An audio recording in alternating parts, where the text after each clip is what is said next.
I'm Charlotte and I work for Design Education, and I'm really excited about seeing some robots move. And I'm checking in. I'm checking in. Checking in. I'm checking in. We work with schools, we work with parents, and we work with children. And it's out of those three ingredients in the mix that our work comes. We also work with young practitioners, young graduates who have just come out of college and are full of new ideas.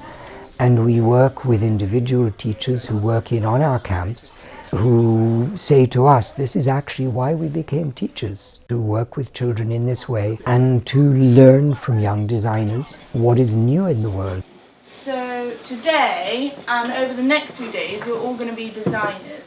We both studied 3D design at Brighton, and it was kind of about designing really in its broadest sense. So there was no I'm a jeweler or I'm a ceramicist, it was mixing everything together. And so I think that's one of the things that we're really kind of championing for our workshops. You don't have to be one thing or the other, you can mix and you can merge loads of different things and loads of different materials together. The aim of our workshop is to really promote making and make people more passionate about making. We really want to encourage them to explore in a completely different way.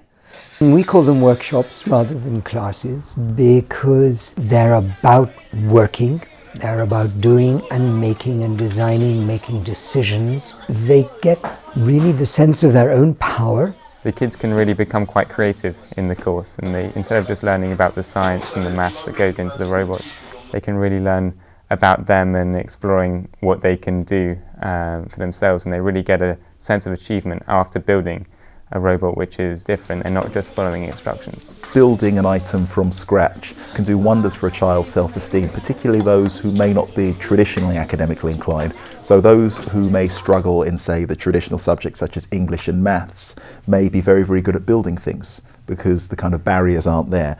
And I think that can work wonders with a child's self-esteem. It can also help children work very, very well in a group environment, listening to ideas, talking them through, implementing them. There's a fear of mistakes. You're not going to push yourself to the point where you might do something wrong and be judged.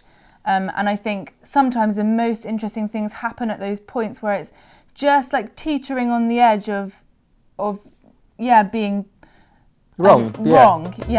But I don't think there is that point. When you're working in a workshop environment out of school hours, then we can help them to fail successfully.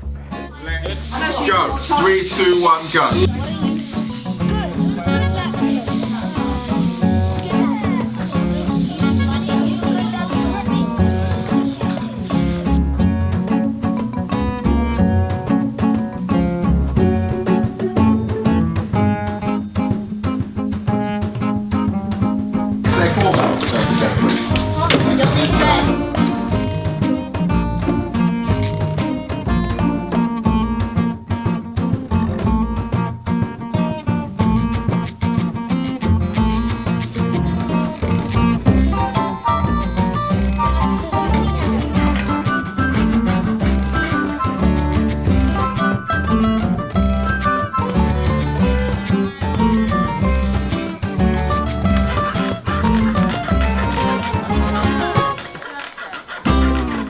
Very often a child will not be given the opportunity to do something on this scale. And they can also work via trial and error. I think it makes it less daunting. We do encourage them in our workshops to be questioning, to say, what if? We don't have the dead hand of assessment. The only judge at the end of the day is the child.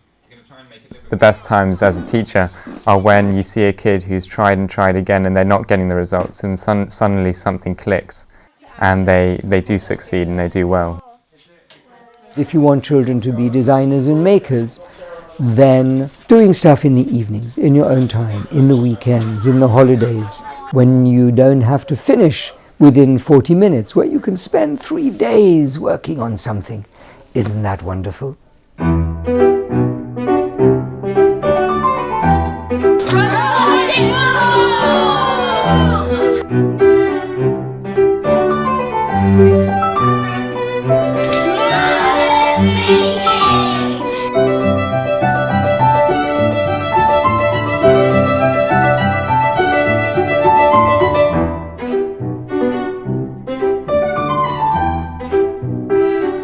I kind of discovered that not really discovered, but I could build robots really.